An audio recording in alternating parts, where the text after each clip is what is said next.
അയർലൻഡിൽ വന്നിട്ട് സിനിമയ്ക്ക് പോകണമെന്ന് കുറേ നാളായിട്ട് ചിന്തിക്കുമായിരുന്നു. അങ്ങനെയാണ് എമ്പുരാൻ ഇറങ്ങിയത്. സോ എമ്പുരാൻ കാണാൻ വേണ്ടിയിട്ട് ഞാൻ നൈറ്റ് ഡ്യൂട്ടിയൊക്കെ കഴിഞ്ഞ് പോവാണ്. അപ്പം ആകെ എനിക്ക് ആദ്യം കൂട്ട് എന്തോന്ന് ടെൻഷൻ അടിച്ചിരുന്നപ്പോഴത്തേനാണ് വെൻസീച്ചിന് കിട്ടിയത്. അങ്ങനെ അവരുടെ ഫാമിലിയുടെ കൂടെ പോകാമെന്ന് വിചാരിച്ച്.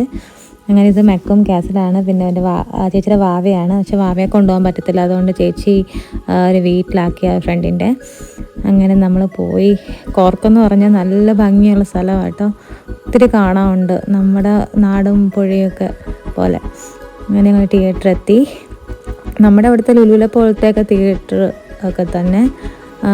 പക്ഷേ ഒരു വ്യത്യാസം ഞാൻ കണ്ടെന്ന് വെച്ച് കഴിഞ്ഞാൽ, ആ പുള്ളി ആദ്യം കപ്പ് എടുത്തപ്പോൾ ഞാൻ വിചാരിച്ച് അത് പോപ്കോണിനാണ്. നോക്കുമ്പോൾ ഉണ്ട് ആ വലിയ കപ്പ് നിറച്ച് ഡ്രിങ്ക്സ്. ഞാനത് ഞെട്ടിപ്പോയി കേട്ടോ. ഇതെങ്ങനെ കുടിച്ച് തീർക്കുമെന്നായിരുന്നു ഞാൻ ചിന്തിച്ചത്. അങ്ങനെ അപ്പോൾ ഞാൻ പോപ്കോൺ അപ്പോൾ ഇതിനകത്തായിരിക്കുമെന്ന് നോക്കിയപ്പോഴത്തേനും വലിയ ഒരു നിറച്ച് പോപ്കോണ്. എനിക്ക് വേണേൽ കയറി ഇരുന്ന് കഴിക്കായിരുന്നു, അത്രയും എനിക്ക് പോപ്കോൺ കിട്ടി. അങ്ങനെ നോക്കിയപ്പോൾ ചേച്ചിക്കും അവർക്കും അതുപോലത്തെയൊക്കെ തന്നെ. അങ്ങനെ ഞങ്ങൾ അതൊക്കെ ആയിട്ട് പിന്നെ സ്ഥലം കണ്ടുപിടിക്കാൻ വേണ്ടി കുറേ നടന്ന്. അവിടെ 8ഉം 6ഉം ഉണ്ട്, 7 ഞങ്ങൾക്ക് 7ആയിരുന്നു വേണ്ടത്. അങ്ങനെ കുറേ നേരം തപ്പി 7 കിട്ടി. ഇങ്ങനെ എമ്പുരാൻ അവിടെ എഴുതിയിട്ടുണ്ടായിരുന്നു.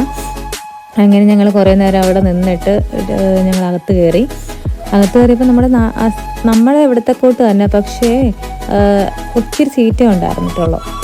അങ്ങനെ ഞാൻ തച്ചും പുറത്തിരുന്ന് അത് കഴിക്കാൻ നോക്കിയിട്ട് അത് തീരുന്നും ഇല്ല, പകുതി പോലും ആവുന്നില്ലായിരുന്നു. പിന്നെ ഇൻ്റർവെല്ലിൽ വന്നു. ഇൻ്റർവെല്ലിൽ ഞങ്ങൾ വാഷ്റൂമൊക്കെ പോയി. ഞാൻ കാണിക്കാൻ വലിയ വാഷ്റൂമായിരുന്നു. പിന്നെ അങ്ങനെ സിനിമയൊക്കെ തീർന്ന് ഞാൻ എത്രയും ഫിനിഷ് ചെയ്തു.